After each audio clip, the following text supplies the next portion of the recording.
Morning everybody, welcome along today. Obviously, we'll just touch base on how the last sort of 3 or 4 months have gone since we last saw most of you guys. Obviously, season's been reasonably good to us this year. It's been quite scary how similar it has been to last season. Of course, the weather quite hasn't been the same.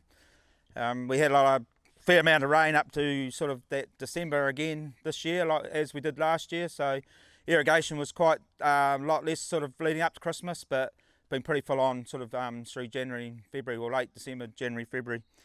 We've had very little rain, obviously, through January, like a lot of you guys probably have. We only got sort of about 8 mils out of that lot last week, so. But it does feel like things have definitely turned around in terms of soil moisture, which we can see on the graphs and that. But just the cooler nights and the cooler days we're starting to get now, the evapotranspiration and just the soil moisture is starting to build up, so it's got a lot better that way. In terms of production, we are tracking pretty much similar to last year. It's quite scary how day by day it's pretty much the same. Cows are still holding up quite well at the moment, just over 1.8 at the moment. No supplements been fed since mid-October, so been able to do it on all grass through the last 3 months. Also, through that 3 months, we've taken out 2 paddocks for regrassing. So 2 weeks ago, we took 1 paddock out surplus for silage. So that has made it a wee bit tight at the moment, as it usually does. Been sitting around about between sort of 23, 25 day round, sort of over the last 2 or 3 months. This last week, we've only just done a 22 day round. We've done about as much topping this year as we have most years. More so behind the cows this year, just don't seem to have that quality in front of the cows this season. Some of that's possibly due to we've got quite a bad dock infestation through our paddocks from using the use of plantain. In terms of like the cow conditions held up really well through the summer period. They're pretty much stable. We have changed the small herd around, so we have done with the small herd all the way through. They generally get the first portion of the paddock in a 24-hour grazing, and then obviously don't achieve residual very well, and then the big herd comes in for the next 24 hours, cleans up behind them. So we've been able to look after those younger cows, and now the early calving cows next year a bit better. This year we went back to what we have done in previous years. We did the PG program on them, so 6 days of observed heats, and then PG shot, then another 4 days of observed heats, obviously, and mating. Over those 10 days, we did an early preg test, and we got 58% of the ones that we mated in calf. We had 6 yearling bulls running with them this year. I think going forward, we'll definitely put more bulls in going forward, so see what that does. The opportunity we've got at the moment is payout still looks reasonably solid for around that 730 mark. There was potentially some upside, but there's a bit of risk. So look, at the moment, the cost structure is tracking towards $3.65 per kilo milk solids on our revision that we did last month. Last month we landed around that $3.80 mark, so we're back 15 cents on last year. So that's pretty pleasing to see.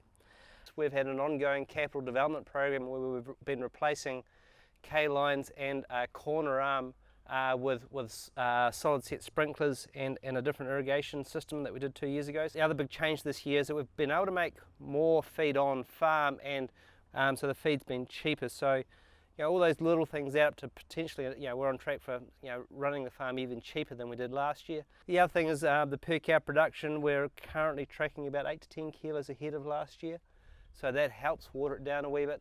We picked up that 8 to 10 kilos by a slightly faster, tighter calving spread this spring.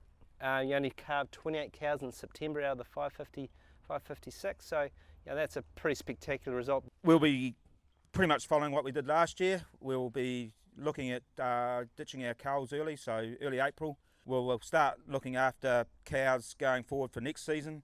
So some of the lighter condition score cows from sort of early April will be going on once a day, and we'll be doing condition scoring, so any cows that are getting lighter will definitely be put on once a day. So won't be pushing the round out just yet, because we can still grow quite a bit of grass on this farm. So we'll just probably, with those culls going early April and hopefully good grass growth through March, we should be able to just be able to push the round out just by surplus grass.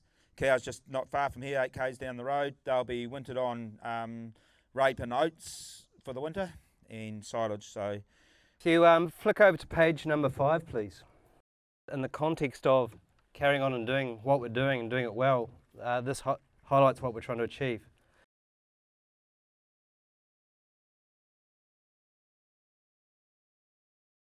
Right, hello everyone, I'm Blair Miller from Lincoln Agritech. Here to talk to you today about some nitrate monitoring technology we've developed over the last few years, and there is actually installed here on the farm here, which I'll talk a wee bit about shortly. But just to give you an overview, what we developed was a sensor designed that it could be used on farm or by industry or anybody without specialist knowledge or instrumentation experience. So we've developed the sensor, and this one is, we call it the Hydrometrics GW50. The GW refers to groundwater because it's typically really suitable for groundwater. It's not ideal for use in surface water. We are actually got a development underway at the moment to get a universal sensor. But the beauty about groundwater in New Zealand is it tends to be relatively clean. It doesn't have too many non-nitrate contaminants in it, and it's relatively clear and not highly turbid or dirty. So by doing that, we managed to get the cost from something around 30,000 New Zealand dollars down to sort of under 7,000 New Zealand dollars for a sensor by just targeting it at that water, and that we're generally most interested in anyway. So the sensor essentially uses something called UV absorbance. So we have it's basically a camera flash inside the sensor here, and it sends light through. There's a wee round hole in the middle there where the water sits, and by measuring how much light comes through on different wavelengths, we can determine how much nitrate's in the water. It's very agnostic to what you connect it to, and the data is available on a website so that you get easy access to see what's going on. So what we've got here at on the University Dairy Farm here is we've got one well on the upstream in terms of groundwater flow and one well on the downstream in terms of groundwater flow.